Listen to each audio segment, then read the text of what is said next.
Crime scene ആദ്യം പരിശോധിക്കുന്നത് കൊല്ലത്തു നിന്നുള്ള വാർത്തയിലേക്കാണ്. കൊല്ലം പടപ്പക്കരയിൽ മാതാവിനെയും മുത്തച്ഛനെയും ചുറ്റിക കൊണ്ട് അടിച്ചു കൊലപ്പെടുത്തിയ കേസിൽ പ്രതിക്ക് വേണ്ടിയുള്ള അന്വേഷണം ദില്ലിയിലേക്ക് നീളുകയാണ്.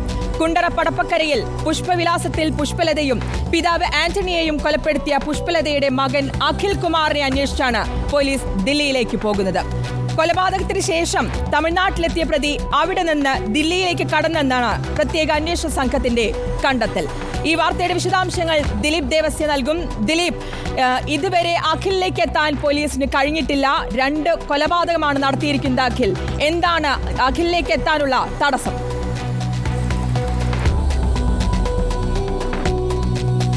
ശ്രുതി, ഈ മാസം 17-നായിരുന്നു കുണ്ട്രയെ നടുക്കിയ കൊലപാതകം നടന്നത്. അമ്മയെയും മുത്തശ്ശനെയും കൊലപ്പെടുത്തിയ ശേഷം അഖിൽ ആദ്യം കോഴിക്കോട്ടെ സുഹൃത്തിൻ്റെ വീട്ടിലെത്തി. അവിടെ നിന്ന് 2000 രൂപ വാങ്ങിയ ശേഷം ചെന്നൈയിലേക്ക് പോകുകയായിരുന്നു. ചെന്നൈയിൽ നിന്നാണ് അഖിൽ ഡൽഹിക്ക് എത്തിയത്.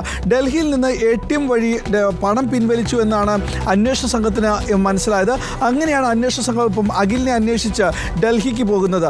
ഈ ദിവസം, അതായത് 17-ാം തീയതി തന്നെ ഈ അഖിലിൻ്റെ മാതാവ് പുഷ്പലത മരിച്ചിരുന്നു. പുഷ്പലതയുടെ മരണം അതിക്രൂരമായ മരണമായിരുന്നു.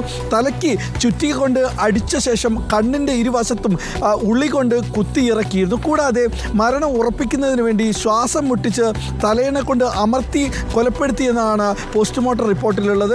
തൊട്ടടുത്ത മുറിയിൽ കിടന്ന പുഷ്പലതയുടെ പിതാവ് ആന്റണിക്കും ചുറ്റിക കൊണ്ട് ഗുരുതരമായി പരിക്കേറ്റിരുന്നു. ആന്റണി ഇന്നലെയാണ് മരിച്ചത്. ഇന്നലെ തന്നെയാണ് രാവിലെയാണ് അന്വേഷണ സംഘത്തിന് മറ്റൊരു വിവരം ലഭിക്കുന്നത്.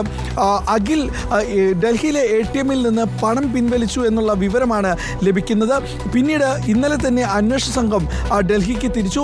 അവിടെ വെച്ച് അഖിലിനെ കണ്ടെത്താൻ പറ്റുമെന്നാണ് മനസ്സിലാക്കുന്നത്. അഖിലിൻ്റെ ഫോണ് സ്വിച്ച് ഓഫ് ആയതിനാൽ അന്വേഷണ സംഘത്തിന് അഖിലിലേക്ക് എത്താനുള്ള ഒരു മാർഗമുണ്ടായിരുന്നില്ല. അഖിൽ ചെന്നൈയിലേക്ക് കടന്നു എന്ന വിവരം ലഭിച്ചത് പുഷ്പലതയുടെ മൊബൈൽ ഫോൺ കൊട്ടിയത്ത് ഒരു കടയിൽ വിറ്റിരുന്നു. ആ വിറ്റ് കിട്ടിയ 1500 രൂപയും കൊണ്ട് കോഴിക്കോട് എത്തുന്നു.